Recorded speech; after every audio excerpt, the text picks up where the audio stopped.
what we're doing. So, folks, for my goal of 20,000 followers here on Twitch, Captain Q said if I hit that by midnight on Saturday the 14th on Pi Day, 14th of March, that he would recite the Raven. So that is what we're going to do. So where are you going to stand at? Wherever you want. I was over by the place of the diamonds, but... How about stand right here and face that way? Oh, right there. oh, King! Do I have that hat? That's the motivation hat, right? Where are you, sir? Oh, there you are. I don't have that hat. Yeah. Where do you want me? Do you see me? Yes, I do. Yeah. Well, to me, you're still in the corner next to the ME interface. Where am I at for you, King? Stand right here next to me. Okay.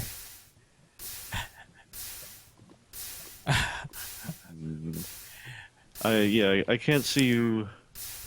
Describe come the into place. the tribute area. Okay. Now walk to the wall on your right-hand side.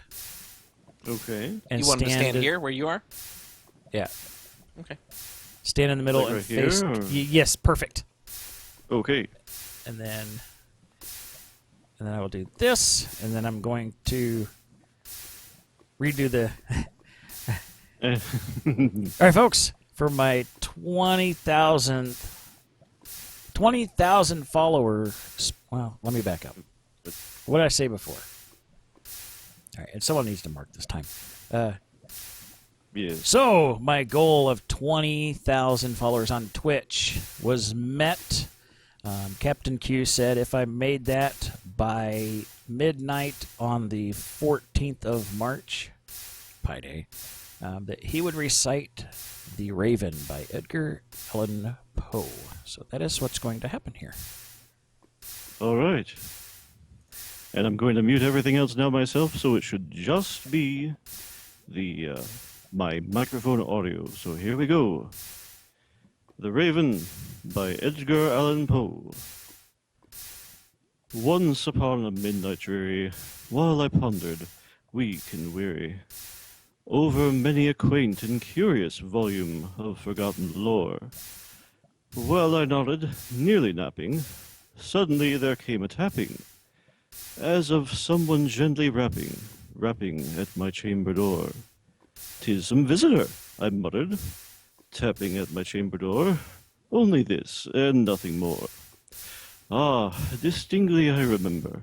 It was in the bleak December, and each separate dying ember wrought its ghost upon the floor. Eagerly I wished the morrow. Vainly I had sought to borrow from my books surcease of sorrow, sorrow for the lost Lenore, for the rare and radiant maiden whom the angels name Lenore, nameless here forevermore.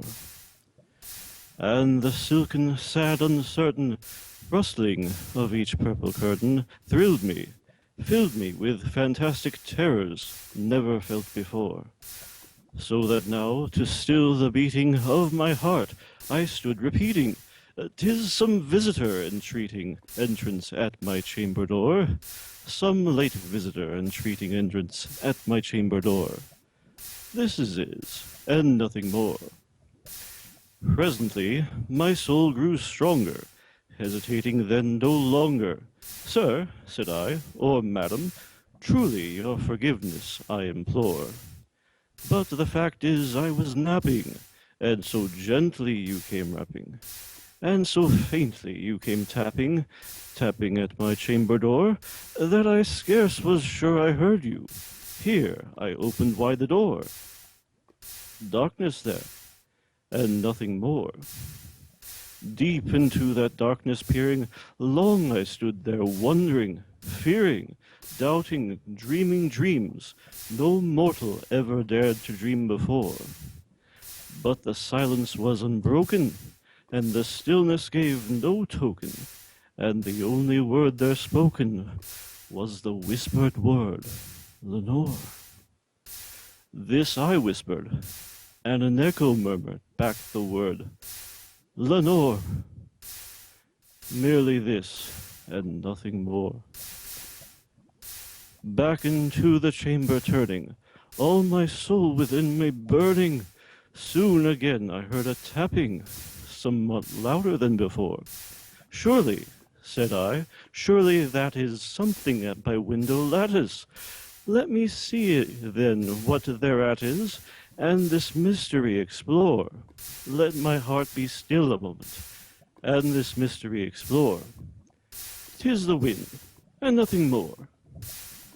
Open here I flung the shutter, when, with many a flirt and flutter, in there stepped a stately raven of the saintly days of yore. Not the least obeisance made he, not a minute stopped or stayed he, but with mien of lord or lady, perched above my chamber door, perched upon a bust of Pallas, just above my chamber door, perched and sat, and nothing more. Then this ebony bird beguiling my sad fancy into smiling, by the grave and stern decorum of the countenance it wore. Though thy crust be shorn and shaven, thou, I said, art sure no craven, ghastly grim and ancient raven, wandering from the nightly shore. Tell me what thy lordly name is on the night's Plutonian shore. Quoth the raven, nevermore. Much I marveled this ungainly fowl to hear discourse so plainly, though its answer little meaning, little relevancy bore. For we cannot help agreeing that no living human being ever yet was blessed with seeing bird above his chamber door, bird or beast upon the sculptured bust above his chamber door, with such name as nevermore. But the raven sitting lonely on the placid bust spoke only that one word, as if his soul in that one word he did outpour. Nothing farther than he uttered, not a feather then he fluttered, till I scarcely more than muttered, other friends have flown before, on the morrow he will leave me, as my hopes have flown before. Then the bird said, nevermore. Startled at the stillness broken by reply so aptly spoken, doubtless, said I, what it utters is its only stock and store, caught from some unhappy master, whom unmerciful disaster followed fast and followed faster, till his songs one burden bore, till the dirges of his hope that melancholy burden bore, of never, nevermore. But the raven still beguiling all my fancy into smiling, straight I wheeled a cushioned seat in front of bird and bust and door. Then upon the velvet sinking, I betook myself to linking fancy unto fancy, thinking, what this ominous bird of yore, what this grim, ungainly, ghastly, gaunt, and ominous bird of yore meant in croaking nevermore. This I sat engaged in guessing, but no syllable expressing to the fowl whose fiery eyes now burned into my bosom's core. This and more I sat divining, with my head at ease reclining, on the cushion's velvet lining that the lamplight gloated o'er, but whose velvet violet lining with the lamplight gloating o'er she shall press, ah, nevermore. Then methought the air grew denser, perfumed from an unseen censer, swirling by seraphim whose footfalls tinkered on the tufted floor. Wretch, I cried, thy God hath lent thee, by these angels he hath sent thee, respite, respite, and the nepenthe from thy memories of Lemore. Quaff, oh quaff this kind nepenthe, and forget this lost Lenore. Quoth the raven, nevermore. Prophet, said I, thing of evil, prophet still if bird or devil, whether tempter sent or whether tempest tossed thee here ashore, desolate yet all undaunted, on this desert land enchanted, on this home by horror haunted, tell me truly I implore, is there balm in Gilead? Tell me, I implore. Quoth the raven, nevermore. Prophet, said I, thing of evil, prophet still, if bird or devil, by that heaven that bends above us, by that God we both adore, tell this soul with sorrow laden, if within the distant Aidenn it shall clasp a sainted maiden, whom the angels name Lenore, clasp a rare and radiant maiden, whom the angels name Lenore. Quoth the raven, nevermore. Be that word our sign of parting, bird or fiend, I shrieked, upstarting.